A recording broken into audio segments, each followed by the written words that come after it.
Friends எல்லாரும் எப்படி இருக்கீங்க? இது எல்லாரும் நல்லா இருக்கீங்களா? இப்போ செம ஈவினிங் ஸ்நாக்ஸ் ஒன்று குழந்தைங்களுக்கு குட்டீஸ்க்கு பிடிச்ச ஒரு ஈவினிங் ஸ்நாக்ஸ் பார்க்கலாங்களா? அது என்னன்னா உப்பு கார பாஸ்தாங்க. இது எப்படி செய்யலாம், இது எந்த விதமாக செய்யலாம், என்னென்ன பொருள் இதற்கெல்லாம் ஆட் பண்ணணும்னு சொல்லிட்டு நம்ம வீடியோக்குள்ளே போகலாமா? வாங்க போகலாம். ரைசல்லாடுங்க. Good evening guys, welcome back to the trending சமையல். இப்போ நம்ம ஈவினிங் ஒரு ஸ்நாக்ஸ் ஒன்று பார்க்கலாங்களா? என்ன தெரியுங்களா? அருமையான பிள்ளைங்களுக்கு குட்டீஸுக்கெல்லாம் பிடிச்ச உப்பு கார பாஸ்தாங்க. ஓகேங்களா? நம்ம பாஸ்தாவில் நம்ம இனிப்பு ஊற்றி தான் நம்ம டொமேட்டோ சாஸ் ஊற்றி தான் நம்ம செஞ்சுருக்கோம். ஆனால் இது புதுவிதமாக உப்பு காரெல்லாம் சேர்த்து ஒரு டின்னர் மாதிரியே நம்ம இப்போ எடுத்துக்கலாங்க. அதுக்கு தேவையான பொருள் என்ன தெரியுங்களா? அதுக்கு எப்படி செய்யணும் நான் உங்களுக்கு காட்டுறேன். ஒரு மிக்சிங் பவுல் எடுத்துங்க. இதில் 250 கிராம்ஸ் பச்சரிசி மாவுங்க. நீங்கள் பச்சரிசியை ஊற வச்சு ஒரு 2 ஹவர்ஸ் ஊற வச்சு அதை அரைச்சி கூட நீங்கள் சேர்த்துக்கலாம். என்கிட்ட ரெடிமேடாக பச்சரிசி மாவு, இது நான் பச்சரிசியை காய வச்சு நான் மிஷினில் அரைச்சி எடுத்துகிட்டு நான் ரெடிமேடாக வச்சுருக்கிறேன். இதை தான் நான் இடியாப்பத்தில் போகிறதெல்லாம் நான் ரெடிமேடாக வச்சுருக்கேன். இதை நம்ம ஒரு மிக்ஸி பவுலில் போட்டுக்கலாங்க. இது 250 கிராம்ஸ் இருக்கும். உங்களுக்கு எவ்வளோ வேணுமோ அது தகுந்தமே போட்டுங்க. இதை நம்ம தண்ணி ஊற்றி நல்லா ஒரு ஃபைனாக நம்ம அரைச்சிக்கலாம் ஃப்ரெண்ட்ஸ். இப்போ நம்ம மிக்ஸி பவுல் எடுத்துகிட்டுங்க. இது பாருங்க, தண்ணி ஊற்றி வச்சுருக்கேன். தண்ணி ஊற்றிட்டு அப்படியே கொஞ்சம் ஃபைன் பேஸ்ட்டாக கொஞ்சம் நல்லா தண்ணி நிறைய ஊற்றி அரைங்க. அப்போ தான் அது வேகிறதுக்கு கரெக்டாக இருக்கும். இப்போ நம்ம அரைச்சாச்சுங்க. இதை அரைச்சிட்டு இதை பாருங்கள் எவ்வளோ தண்ணியாக இருக்குது பாருங்கள். இந்த அளவு நம்ம தண்ணியாக கரைச்சிக்கணுங்க. நம்ம அரைச்சிக்கணும். அப்போ தான் நம்ம அது வேக வைக்கும்போது இந்த தண்ணி அது கரெக்டாக இருக்கும். நம்ம கட்டியாகவே நம்ம அரைச்சி ஊற்றுறோன்னா அது வேகாது. அதனால் இந்த தண்ணியை ஊற்றிக்குங்க. இது கரெக்டான அளவு. ஓகேங்க. இப்போ நம்ம தாளிச்சிக்கலாம். உப்பு கார பாஸ்தா செய்கிறதுக்கு நம்ம ஒரு கடாயை பேன் வச்சுக்கலாம் ஃப்ரெண்ட்ஸ். இதில் நம்ம ஆயில் கொஞ்சம் விட்டுக்கலாம். இதில் கொஞ்சோண்டு கடுகு போட்டுக்கலாம்.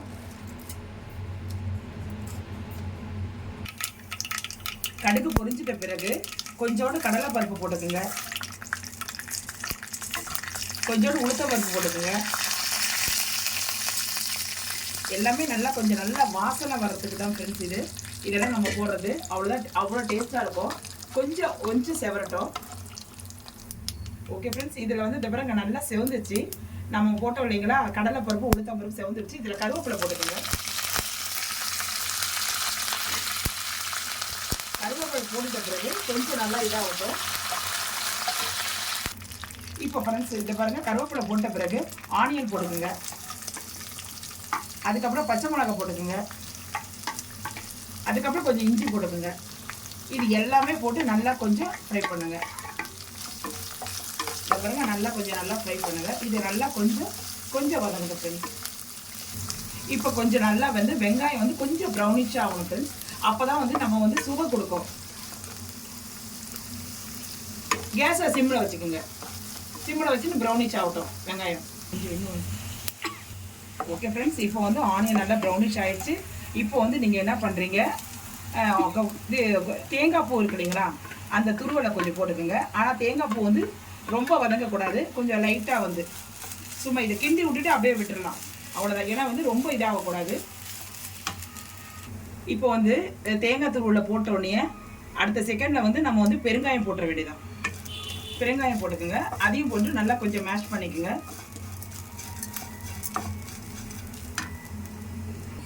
இப்போ எல்லாம் முடிஞ்சிச்சுங்க. இப்போ இந்த நேரத்தில் நம்ம அரிசி அரைச்சி வச்சோம் இல்லைங்களா, அதை எடுத்து நல்லா ஊற்றிக்குங்க. இது நல்லா கொஞ்சம் தண்ணியாக ஊற்றிக்கிங்க. அப்போ தான் கொஞ்சம் நல்லா வேகணும். நீங்கள் கட்டியாக ஊற்றினா இது அரிசி வேகாது. நல்லா வேகட்டும். இந்த நேரத்தில் தேவையான இன்க்ரீடியன்ஸ் என்னென்னா உப்புங்க. இதுதான் மெயின். நல்லா தேவைக்கிறத சால்ட்டு போட்டுக்குங்க. ஏன்னா இப்போ போட்டால் தான் நீங்கள் அப்புறம் போட முடியாது. இப்போ போட்டு நல்லா கிண்டி விட்டு நல்லா கட்டியாக ஒரு பதத்தில் நம்ம எடுத்துடலாம் ஃப்ரெண்ட்ஸ். நல்லா வேகணும். நல்லா கட்டியாகட்டும் இது. ஓகேங்க, ரொம்ப முடிஞ்சிச்சு, ஃபினிஷ் ஆயிடுச்சு. இந்த நேரத்தில் நம்ம கொத்தமல்லி இருக்கு இல்லைங்களா, அதை அப்படியே தூவி அப்படியே இதை பாருங்க எல்லாமே நல்லா கட்டி ஆயிடுச்சு. இதை பாருங்க கட்டி ஆயிடுச்சு. இதை பாருங்க இப்படி இருக்கணும் ஃப்ரெண்ட்ஸ். நல்லா கட்டியாக இருக்கணும். இதை நம்ம ஆறி பிறகு உருண்டை பிடிச்சி நம்ம உங்களுக்கு தேவையான சைஸில் நம்ம எது வேணால் எப்படி வேணாலும் செஞ்சுக்கலாம். அதனால் நான் பாஸ்தா இதில் செய்ய போகிறேன். நீங்கள் அதே மாதிரி செஞ்சாலும் உங்கள் இஷ்டம். இதை அப்படியே இது பிடிச்சி நம்ம அப்படியே இட்லி குண்டால வச்சு வைக்க தேவையில்ல, மேலே வச்சு நல்லா வேக வச்சுக்கலாம் ஃப்ரெண்ட்ஸ். இது வெந்துடும் நல்லா. ஒரு 10 நிமிஷம் தான், வித்தின் ஒரு 10 நிமிஷம் போதும். 10 நிமிஷம் ஆயிடுச்சுங்க. இப்போ பாருங்க நல்லா வெந்துருச்சு. இப்படி பிடிக்கும் போது நல்லா வந்து நல்லா சாஃப்டாக இருக்குது. இப்போ நம்ம எடுத்துடலாம். எடுத்துட்டு நம்ம வந்து சேவ் பண்ணிக்கலாம். இப்போ நல்ல ஒரு ஈவினிங் ஸ்நாக்ஸு, நல்ல குழந்தைங்களுக்கு குட்டீஸுக்கெல்லாம் ரொம்ப ரொம்ப பிடிச்ச விதமாக வந்து நான் வந்து இது உப்பு கார பாஸ்தா செஞ்சுருக்கேங்க. என்னடா இது பாஸ்தானா எனக்கு எதை வச்சு நீங்கள் சொல்கிறீங்கன்னு கூட நீங்கள் கேட்கலாம். அதாவது 3 விதமாக ஒரு 4 விதமான இது செஞ்சுருக்கேன். அதாவது கலர்ஃபுல்லாக இருக்கட்டும், பிள்ளைங்க வந்து சாப்பிடும் போது வந்து அது வேணும் இது வேணும்னு சொல்லிட்டு பிள்ளைங்க சாப்பிட மாட்டாங்க. சில பிள்ளைங்க சாப்பிடாது இருக்கும் போது நம்ம இதெல்லாம் நம்ம செஞ்சு கொடுத்தோன்னா எனக்கு இது இந்த ஷேப் நல்லாயிருக்கு, இந்த ஷேப் நல்லாயிருக்கு, ஒன்று கூட சொல்லிட்டு பிள்ளைங்க தட்டை காலி பண்ணிட்டோம். அதனால தான் ஃப்ரெண்ட்ஸ் நான் இது செஞ்சுருக்கேன். நீங்களும் செய்து கொடுங்க. அதாவது இந்த பாருங்க, நான் முதல்ல நான் உங்களுக்கு சொன்ன மாதிரி பவுல் ஷேப்பில் செஞ்சுருக்கேன், பாஸ்தா ஷேப்பில் செஞ்சுருக்கேன், ரவுண்ட் ஷேப்பில் செஞ்சுருக்கேன், இந்த பாருங்க பால் ஷேப்பில் செஞ்சுருக்கேன். இந்த பாருங்க அதுக்கேற்ற ஒரு கார சட்னி நடுவில் வச்சுருக்கிறேன். இதை வந்து நீங்கள் இதை செஞ்சு நீங்கள் கொடுத்து பிள்ளைங்களை வந்து சாப்பிடும் போது அவ்வளோ டேஸ்ட்டாக பிள்ளைங்க தட்டே காலி பண்ணிடுவாங்க. பெரியவங்களுக்கு ரொம்ப பிடிக்கும் ஃப்ரெண்ட்ஸ் இது. ஏன்னா வந்து பல்லு இல்லாத இது பெரியவங்க கூட இதை சாப்பிடுவாங்க. ஏன்னா வந்து அவ்வளோ டேஸ்ட்டாக அவ்வளோ சூப்பராக இருக்கும். ஏன்னா வந்து அதை சாப்பிடும் போதே வந்து அந்த பச்சை மிளகா இது காஞ்ச மிளகாவுடைய இது ஃபேவரெட்டும் அந்த உளுத்தம்பருப்பை வறுத்துருக்க அந்த ஃபேவரெட்டும் நம்ம சாப்பிடும் போது நாவலை சாப்பிடும்போது அவ்வளோ டேஸ்ட்டு தனியாக வரும் ஃப்ரெண்ட்ஸ். நீங்களும் இதை செய்து பாருங்கள். உங்கள் முன்னாடி நான் எடுத்து நான் இப்போ காட்டுறேன் பாருங்கள். அதாவது உங்கள் முன்னாடி ஓப்பன் பண்ணி காட்டுறேன் பாருங்கள். இந்த பாருங்கள் எப்படி வெந்திருக்குன்னு மட்டும் பாருங்கள். இந்த பாருங்கள் எப்படி வெந்திருக்குது பாருங்கள். இந்த பாருங்கள் அந்த உளுத்தம்பருப்பு ஃபேவரெட் எப்படி இருக்குது பாருங்கள்.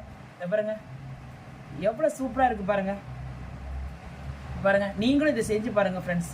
அவ்வளோ டேஸ்ட்டாக இருக்கும். இந்த பாருங்கள் இதில் அப்படியே வந்து கார சட்னியில் நம்ம தொட்டு அப்படியே நம்ம எல்லாருக்கும் நம்ம சாப்பிட கொடுக்கலாம் ஃப்ரெண்ட்ஸ். ஓகேங்களா? அதை பாருங்கள் இதை நீங்கள் செய்து பாருங்கள். செஞ்சு பார்த்துட்டு எப்படி வந்ததுன்னு சொல்லிட்டு கமெண்ட் செக்ஷனில் சொல்லுங்கள் ஃப்ரெண்ட்ஸ். இது முதல் தடவையாக பார்க்குறவங்களுக்கு இது வந்து சப்ஸ்கிரைப் பண்ண மறந்துடாதீங்க ஃப்ரெண்ட்ஸ். மறக்காமல் பெல் ஐக்கானை கிளிக் பண்ணுங்கள் ஃப்ரெண்ட்ஸ். இந்த வீடியோ உங்களுக்கு பிடிச்சிருந்தா லைக் பண்ணுங்கள், ஷேர் பண்ணுங்கள்.